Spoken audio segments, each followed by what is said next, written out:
Good morning. मैं doctor Virendra Singh, assistant professor, department of chemistry, government PG college 12। आज हम करेंगे संयोजकता बंध सिद्धांत, वैलेंस बॉन्ड थ्योरी के बारे में। इससे पहले के लेक्चर में हमने संयोजकता बंध क्या होता है, सहसंयोजक यौगिकों के गुण क्या होते हैं, इनके बारे में हमने विस्तार से चर्चा की थी। सहसंयोजक बंध क्या होते हैं? जो अणु में परमाणुओं के दो या दो से अधिक परमाणुओं के इलेक्ट्रॉनों की समान साझेदारी से जो बंध बनते हैं, उन बंध को हम क्या कहते हैं? सहसंयोजक बंध। उनके गुणों के बारे में बता दिया था। अब हम करेंगे कि सहसंयोजक जो अणु है उनका निर्माण कैसे होता है, उनकी संरचना क्या होती है, उनकी आकृति क्या होती है, उनकी ज्योमेट्री क्या होती है। इसको समझाने के लिए विभिन्न सिद्धांत दिए गए, जिसमें एक है संयोजकता बंध सिद्धांत या कक्षकीय सिद्धांत, वैलेंस बॉन्ड थ्योरी या ऑर्बिटल थ्योरी। तो ये सिद्धांत किसने दिया था? हिटलर और लंदन ने दिया, जिसने समझाया कि सहसंयोजक बंध कैसे बनता है, तथा बाद में पाउली और स्लेटर दो वैज्ञानिक थे, उन्होंने इस सिद्धांत का विस्तार किया और इस सिद्धांत को क्या कहते हैं? कक्षकीय सिद्धांत भी कहते हैं। संयोजकता बंध सिद्धांत है, इसके जो मेन पोस्टुलेट्स हैं, अभिग्राहिता क्या क्या है कि दो परमाणुओं की अर्धपूर्ण भरी हुई संयोजी कोशों की कक्षों के मध्य अतिव्यापन होने से सहसंयोजक बंध का निर्माण होता है। जो दो परमाणु हैं, उन परमाणुओं के जो वैलेंस सेल है, उनके जो हाफ फील्ड ऑर्बिटल है, वो हाफ फील्ड ऑर्बिटल्स आपस में ओवरलैपिंग करते हैं और उनके ओवरलैपिंग से क्या बनता है? सहसंयोजक बंध बनता है। सहसंयोजक बंध बनने के लिए क्या होता है? एक इलेक्ट्रॉन युग्म की आवश्यकता होती है, जिनका चक्रण कैसा होना चाहिए? विपरीत होना चाहिए।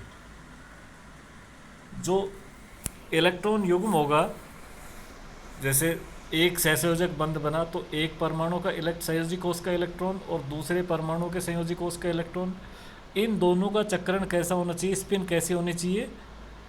अपोजिट डायरेक्शन में होनी चाहिए। और फिर उनकी ओवरलैपिंग से क्या बनेगा? अपोजिट डायरेक्शन में तो उनकी ओवरलैपिंग होगी, उनका अतिव्यापन होगा और उससे क्या बनेगा? एक सहसंयोजक बंध बनेगा। सहसंयोजक बंध में कैसे गुण होते हैं? डायरेक्शनल होते हैं, ये दिशात्मक होते हैं। एक ये इसका पॉइंट है। नेक्स्ट पॉइंट क्या होता है? कक्षक एक निश्चित दिशा में एक दूसरे के नज़दीक आते हैं, जिससे इनमें अतिव्यापन अधिकतम हो। जितनी ज़्यादा ओवरलैपिंग होगी, कक्षक क्या होंगे? एक दूसरे के पास आएंगे, पास आकर के जितने नज़दीक आकर के इनके बीच में क्या होती है? अतिव्यापन होता है, यानी कि ओवरलैपिंग होती है। जितनी ज़्यादा ओवरलैपिंग होगी, जितना ज़्यादा अतिव्यापन होगा, उतना ही वो बंध कैसा बनेगा? मजबूत बंध बनेगा। यदि कक्षकों के मध्य अतिव्यापन ज़्यादा होगा तो सहसंयोजक बंध मजबूत बनेगा, और अतिव्यापन के विस्तार पर सहसंयोजक बंध की सामर्थ्य निर्भर करती है। अभी बताया था कि परमाणुओं के बीच में जितना ज़्यादा अतिव्यापन होगा, बंध की सामर्थ्य भी उतनी ही ज़्यादा होगी। तो ज़्यादा अतिव्यापन कैसे होगा? ये दो कारकों पर निर्भर करता है। अतिव्यापन ज़्यादा होगा, ये किस पर निर्भर करेगा? दो कारकों पर। एक तो nature of orbitals. Nature of orbitals क्या है? कुछ कक्षक ऐसे होते हैं, कुछ ऑर्बिटल्स ऐसे होते हैं जिनमें दिशात्मक गुण होते हैं, जो डायरेक्शनल होते हैं।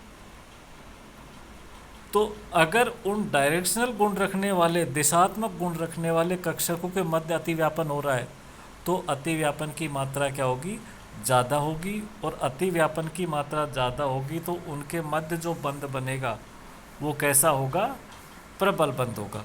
अब डायरेक्शनल ऑर्बिटल्स कौन कौन से हैं, दिशात्मक गुण के कौन कौन से कक्षकों में होता है, पी में कक्षकों में होता है, डी कक्षकों में होता है, एफ कक्षकों में होता है।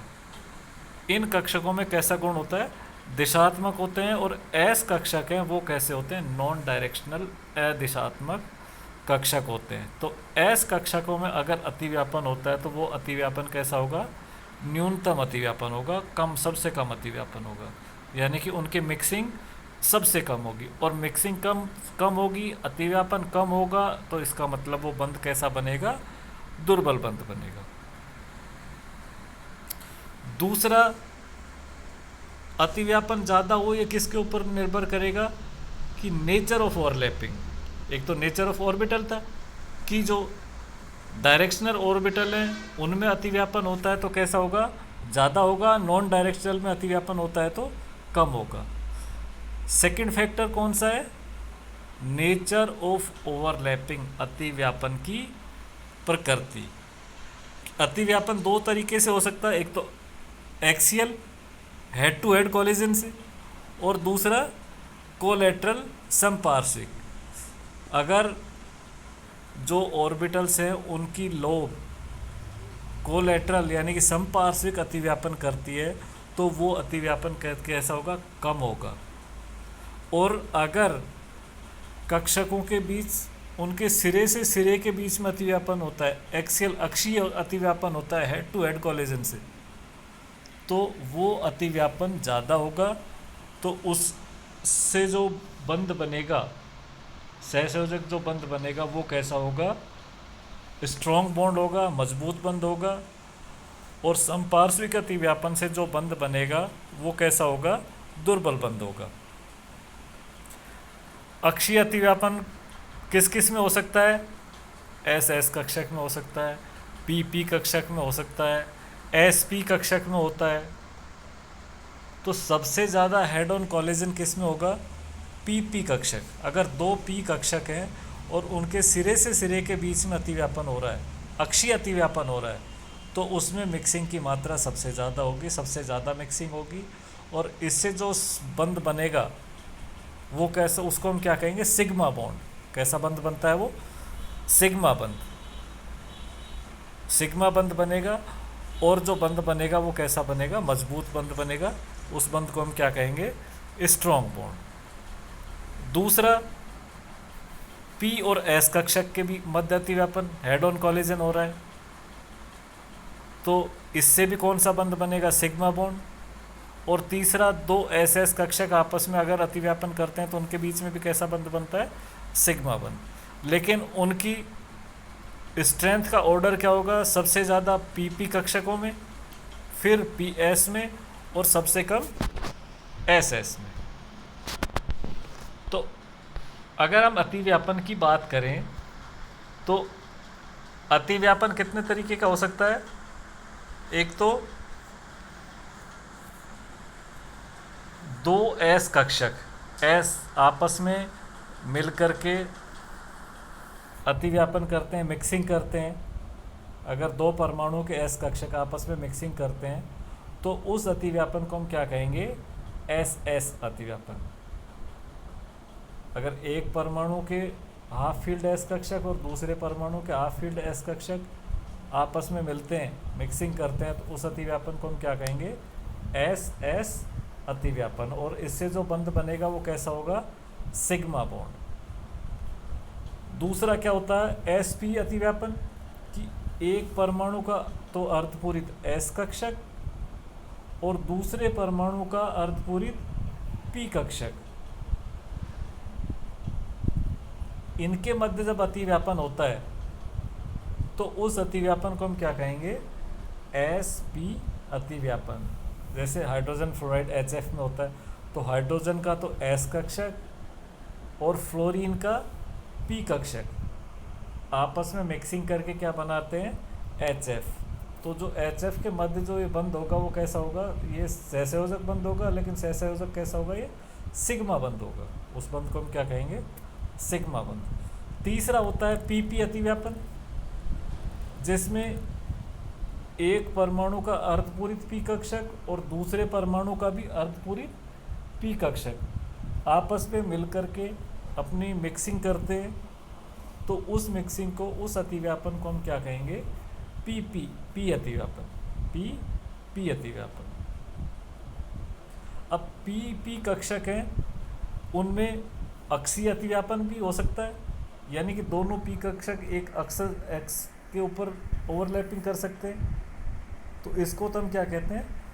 एक्सियल ओवरलैपिंग, अक्षीय अतिव्यापन। और इस अक्षीय अतिव्यापन से जो बंध बनेगा उस बंध को हम क्या कहेंगे? सिग्मा बंध।